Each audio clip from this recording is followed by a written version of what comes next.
তথা আমাৰ বোমা মণ্ডল, আমাৰ ফকিৰা গ্ৰাম মণ্ডল আৰু কচুগাঁও মণ্ডলৰ সন্মানীয় সভাপতিসকল, আমাৰ ইউপিএল দলৰ সন্মানীয় বিষয়ববীয়াসকল, অসম গণ পৰিষদৰ বিষয়ববীয়াসকল আৰু বাইক ৰেলীত অংশগ্ৰহণ কৰা ইউপিএল, ভাৰতীয় জনতা পাৰ্টি আৰু অসম গণ পৰিষদ দলৰ সন্মানীয় কাৰ্যকৰ্তাসকল সকলোকে মোৰ নমস্কাৰ আৰু খুলুম্বাই জনাইছোঁ।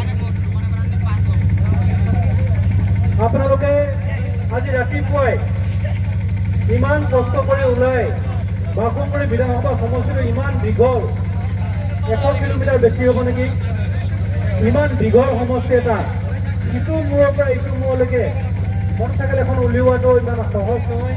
কিন্তু আজি আপোনালোকে সহজ কৰি দেখুৱালে যে নতুনকৈ বিধানসভা ডিলিমিটেশ্যন হোৱাৰ পিছত নতুনকৈ যিটো সমষ্টি সৃষ্টি হ'ল, সেই সমষ্টিটোত আমি মানুহখিনি যে একেলগত আছোঁ, আমি মানুহখিনি যে একেলগে গোট খাব পাৰিছোঁ, সেইটো আপোনালোকে দেখাই দিয়াৰ কাৰণে প্ৰথমে আপোনালোক সকলোকে বাইক ৰাইডাৰ্ছবিলাকৰ সকলোকে মোৰ ফালৰ পৰা মই ধন্যবাদ আৰু কৃতজ্ঞতা জনাইছোঁ।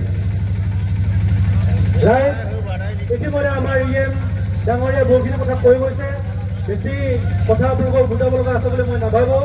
আপোনালোক যিহেতুকে প্ৰত্যেকজনেই সচেতন দলীয় কাৰ্যকৰ্তা, দলীয় সদস্য আৰু আপোনালোকে ডিচিপ্লিনাৰী সদস্য, যিহেতুকে আপোনালোকে বাইক ৰেলীখনত ডিচিপ্লিনাৰী আহিছে আৰু আহি আমাৰ লগত সহযোগ কৰিছে। এটাই কথা, আপোনালোকে আমাৰ মণ্ডলত যাওঁতে আমি কৈছোঁ বা আমাৰ প্ৰত্যেকজন দলৰ ইউপিএল, বিজেপি আৰু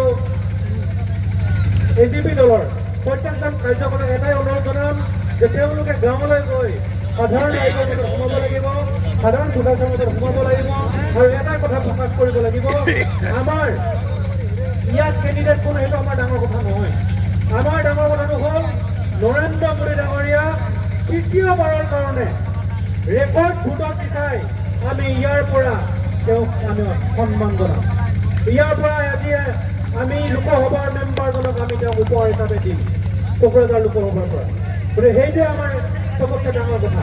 আমি ইতিমধ্যে কৈছোঁ জিকাটো খাটাং, জিকিব, কিন্তু কিমান বেছি ভোট আমি জিকাব পাৰিম সেইটোৱে আমাৰ মূল উদ্দেশ্য। গতিকে আমি গাঁৱৰ সকলোকে ক'ব লাগে, অন্য কথা নাই, আমাৰ উন্নয়নৰ কথা, উন্নয়নৰ শ্লোগান। নৰেন্দ্ৰ মোদী ডাঙৰীয়াৰ দিনত অসমখনে, ভাৰতবৰ্ষখনে যেনেকৈ আগবাঢ়িছে সেই আগবঢ়া কথাখিনি আপোনালোকে গাঁৱে গাঁৱে ক'ব লাগিব। অসমত ইণ্ডাষ্ট্ৰি হৈছে, দলং হৈছে, ৰাস্তা হৈছে, পদূলি হৈছে আৰু আমাৰ বাইদেউবিলাক লাখপতি বাইদেউ হ'বলৈ গৈ আছে, আমাৰ বাইদেউবিলাক অৰুণোদয় পাইছে, আমাৰ বাইদেউবিলাকে PMAY ঘৰ পাইছে, এই গোটেই আঁচনিবিলাক কথা কৈ আৰু এতিয়া আমাৰ নিৰ্বাচনৰ সময়ত আমাৰ কিছুমান স্কিম আহিব, নিৰ্বাচনৰ পিছতে স্কিমখিনি আপোনালোকে পাব, নিযুত মইনা স্কিমৰ পৰা আদি কৰি বিভিন্ন ধৰণৰ স্কিম আপোনালোকে পাব। সেই স্কিমবিলাকৰ কথা গাঁৱে গাঁৱে আমি প্ৰচাৰ কৰিব লাগিব আৰু এই কোকৰাঝাৰ লোকসভা সমষ্টিত আমাৰ মিত্ৰজোঁটৰ শক্তি, NDAৰ যিজন কেণ্ডিডেট, সেই কেণ্ডিডেটৰ হাতটো আমি শক্তিশালী কৰিব লাগিব। ৰাইজ, আমি ভাবিছোঁ আমি সকলোৱে লাগি মেলি এই সমষ্টিৰ পৰা আমি 2-2.5 লাখ ভোটত আমাৰ কেন্দ্ৰক জিকাই দিব পাৰিম নে? আমি পাৰিম নে? কিমান ভোটত পাৰিম? 2-2.5 লাখ ভোটত আমি জিকাই দিব পাৰিম বুলি আমি ভাবিছোঁ। গতিকে আমি সকলোৱে অকল মটৰচাইকেল ৰেলী কৰি ঘূৰি থাকিলে নহ'ব, মিটিং কৰি থাকিলে নহ'ব, আমি গাঁৱত সাধাৰণ ভোটাৰৰ মাজত আমি সোমাবগৈ লাগিব। গতিকে এইটো আমাৰ জাষ্ট ৱাৰ্ম আপ। ইয়াৰ পিছত আমি আকৌ বিভিন্ন ধৰণৰ প্ৰগ্ৰাম কৰিম, বিভিন্ন ধৰণৰ প্ৰগ্ৰামত আমি আকৌ আপোনালোকক পুনৰ লগ পাম আৰু আপোনালোকেও গাঁৱত যাব লাগিব, আমিও সকলোকে সহযোগ কৰিম আৰু আমি আগন্তুক 7 তাৰিখে আমাৰ 3য় ফেজৰ নিৰ্বাচন ইয়াত হ'ব। এই 3য় ফেজৰ নিৰ্বাচনলৈকে আমি ইয়াতে থাকিম, আপোনালোকক সহযোগ কৰিম আৰু আপোনালোক সকলোকে ধন্যবাদ জনাইছোঁ। যাতে আপোনালোকে সকলোৱে ডিচিপ্লিনাৰী নিজৰ কাম কৰে, গাঁৱত নিজৰ ৱাৰ্ডত নিজৰ এলেকাত যাতে ৰাইজৰ মাজত সোমাই যাতে আমি বিনামূলীয়া অনুৰোধ জনাইছোঁ। বৰ দীঘলীয়া বক্তব্য নাৰাখোঁ। আপোনালোকে ৰাতিপুৱা ঘৰৰ পৰা ভাত নোখোৱাকৈ ওলাই আহিছে, ভোট কৰোঁ, কিছুমানে খাই আছে, কিছুমানে খাই অহা নাই, সকলো ভিৰ লাগিছে, পেকেট লাগিছে যদিও হয়তো এইটো ইমান নহ'বগৈ, বুজি পাইছোঁ। গতিকে ভাতটো খাবগৈ দিব, সেইকাৰণে বক্তব্য কমাই দিছোঁ। সকলোৱে খোৱাৰ মাজত অকণমান ভাতটো অকণমান দেই।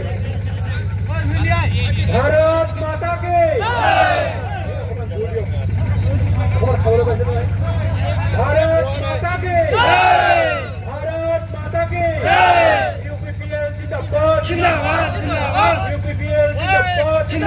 বিজেপি জিন্দাবাদ বিজেপি জিন্দাবাদ অসম গণপৰিষদ জিন্দাবাদ অসম গণপৰিষদ জিন্দাবাদ ধন্যবাদ সকলো মোৰ বক্তব্য এতিয়া সামৰিছোঁ জনাই থাকিম আমি 2 এদিনৰ ভিতৰতে আমি সিদ্ধান্ত ল'ম যে আমাৰ বিটিচিত 24টা পৰিষদীয় সমষ্টি আছে আমাৰ যেনেকুৱা প্ৰক্ৰিয়া গ্ৰাম এইটো এটা সমষ্টি ইয়াতেও আমি যৌথভাৱে আমি সভাৰ আয়োজন কৰিম আপোনালোকক জনাই থাকিম আপোনালোকে সকলোৱে অংশগ্ৰহণ কৰিব গতিকে এইখিনি আজি সভা ইয়াতে ভংগ বুলি ঘোষণা কৰিছোঁ মই সৈতে সকলোৱে ধ্বনি দিব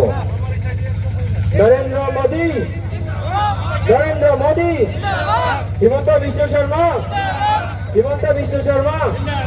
প্ৰমোদ বড় জয়ন্ত বসুমতাৰি